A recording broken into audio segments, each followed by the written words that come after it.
Bismillahirrahmanirrahim. Assalamualaikum warahmatullahi wabarakatuh. Salam sejahtera. Tetap semangat Bapak Ibu sekalian.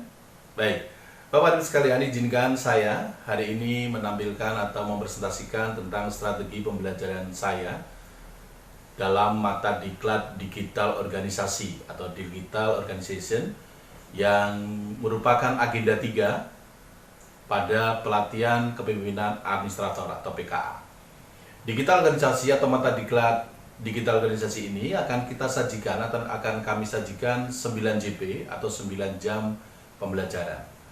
Bapak dan Ibu sekalian, jadi di awal kami melakukan pembelajaran pada diklat PKA ini, kami berencana ada beberapa strategi. Yang pertama adalah perkenalan.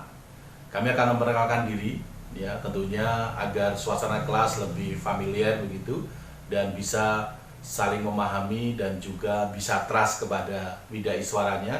Maka tak kenal maka tak sayang, maka kami kasih informasi tentang siapa diri saya. Akan kami tampilkan slide tentang perkenalan, ya biar kami juga munculkan nomor telepon, juga mungkin Instagram atau Facebook yang nanti mungkin bisa untuk berkomunikasi dengan widai suara serta peserta diklat di kesempatan itu.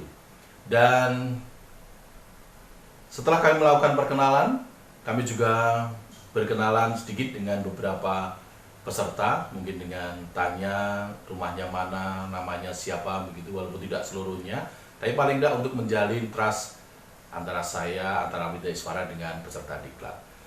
Baik, setelah serasa cukup untuk perkenalan, kami lanjutkan dengan sedikit hot issue ya tentang mengapa sih transformasi digital perlu bagi organisasi Anda.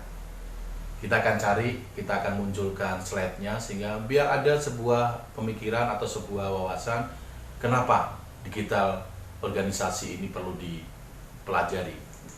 Nah, setelah itu kami akan menjelaskan tentang deskripsi singkat tujuan pembelajaran dari mata kuliah ini atau mata diklat ini, deskripsi singkat, kemudian juga hasil belajar, kemudian juga indikator hasil kerja.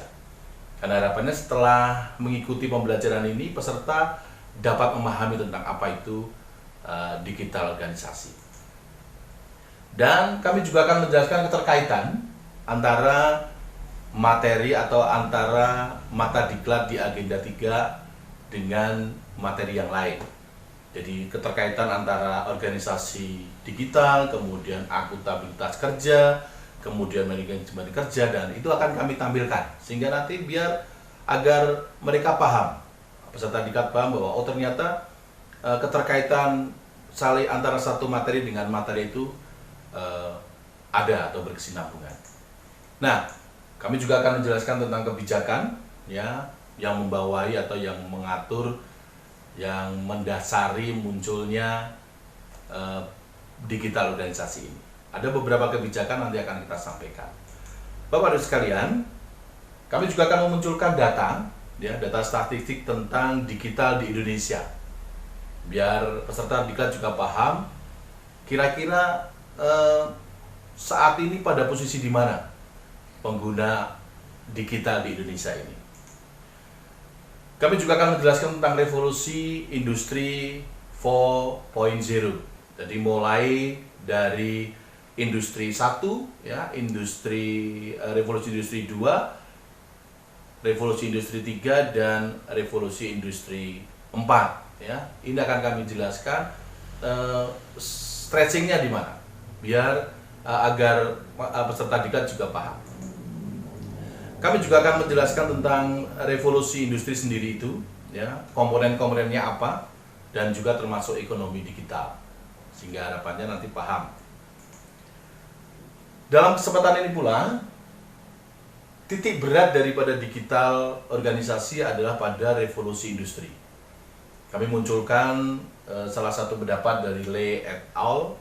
Di tahun 2013 tentang revolusi industri 4.0. Di situ kami nanti juga akan jelaskan dan kita akan aplikasikan secara real di lapangan. Indikator lain Dari revolusi industri juga akan kami berikan agar semakin paham bahwa pentingnya digital organisasi di era revolusi industri 4.0.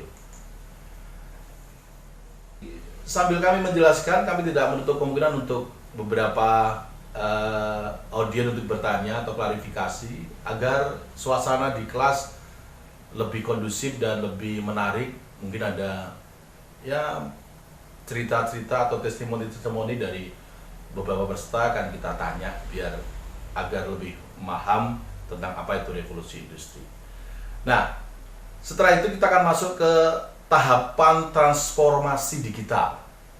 Ini juga salah satu bagian yang penting karena bagaimana transformasi digital di Indonesia kita ilustrasikan, kita jelaskan. Kita berikan contoh, kita berikan gambaran sehingga teman-teman atau peserta diklat itu paham transformasi digital di Indonesia perkembangannya sampai saat ini. Kita juga akan menunjukkan tentang bagaimana aplikasi di lapangan dan juga info-info yang ada di artikel atau di berita tentang perkembangan dunia digital.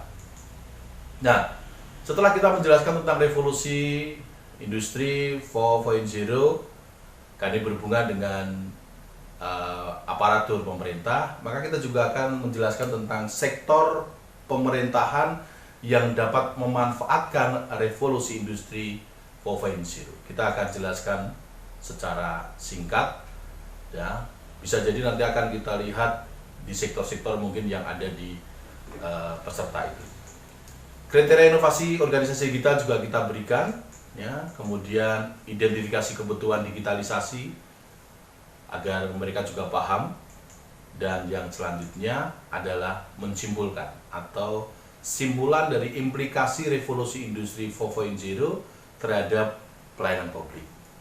Ini akan kita berikan selama 9 JP, dan tentunya kita akan selingi dengan pertanyaan-pertanyaan atau mungkin pendapat, testimoni atau apapun, sehingga membuat peserta diklat akan lebih paham lagi tentang digital organisasi. Karena digital organisasi ini baru dan mulai berkembang, maka kita harapkan antusias dari peserta diklat untuk bisa aktif dalam berkomunikasi dan aktif dalam memunculkan ide-ide tentang inovasi berbasis pada digital organisasi.